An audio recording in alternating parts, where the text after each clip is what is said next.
Hi everyone, it's Paula from Paula Quilting. So this is not the tutorial, just quick intro for the next series I'm going to be doing a video about. So I have popped a question on my Paula Quilting with Friends group on Facebook to ask, are the minimalism principles, can we apply them in the sewing room or craft room? Depends what you do.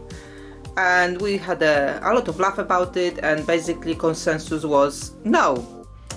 But since I've been applying minimalism in the rest of my house, and I kind of started feeling better about, how my house looked like, I really have been thinking about it, because what I'm showing you now is basically what my conservatory looks like on daily basis. When I was doing that series about setup, I have tidied up the room so it was nice and clean, but this is what it looks like on daily basis when I'm working here.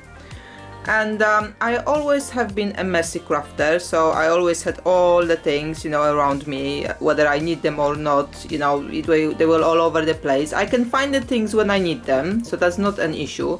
However, I think as I'm getting older, and maybe as I'm shifting my mindset about what I really need to around me and what makes me happy and things like that, I think it's starting to disturb me of how I work, what my environment is. So I'm going to be showing you the progress, how I'm going through this room to make it more minimal friendly, let's call it that way. Now, just to clarify what the minimalism means for me, because every person will have their own definition, depend on who you are, where you live, what type of job you've got, what family you have. It all will impact on the things, what you need and what makes you happy. So minimalism for me is to declutter, so you don't have things you really don't need, or you don't have too many of the things you do not need, or you using them very occasionally, and keep the essentials and keep the things that makes you happy. And that probably makes you laugh now, because fabric makes us happy, so let's keep it all. However, on all of those bottom shelves there are fabrics there which I have not seen for a year or longer, and I will not definitely have use for them for my day-to-day job on the sewing, because they are not the type of things I can put in the quilts. So I could really get rid of a lot of those stuff with no thinking about it.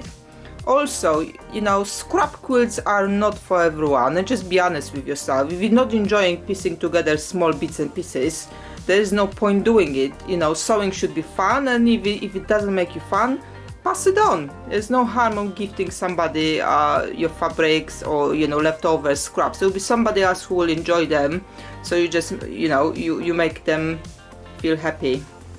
So this is where I'm starting from. This is the normal work room, how it looks on daily basis. Probably sometimes it looks even worse, that's not even so bad. But I will be shooting short videos every now and then when I do a little bit of progress to show you what I'm up to and where I'm going with all of it. So it's my challenge for the summer of 2021 to make that room, I don't want to say bare, but kind of go down to essentials and go down to the things I will use, and just get rid of everything else, so I don't have a clutter there. I will probably work on some organization and maybe put some more of those trays. Those trays working very well. I probably need more of them because I've got more scrap, so that will help me to divide it even better so I can work quicker. And wish me luck, basically. Alright, see you next time.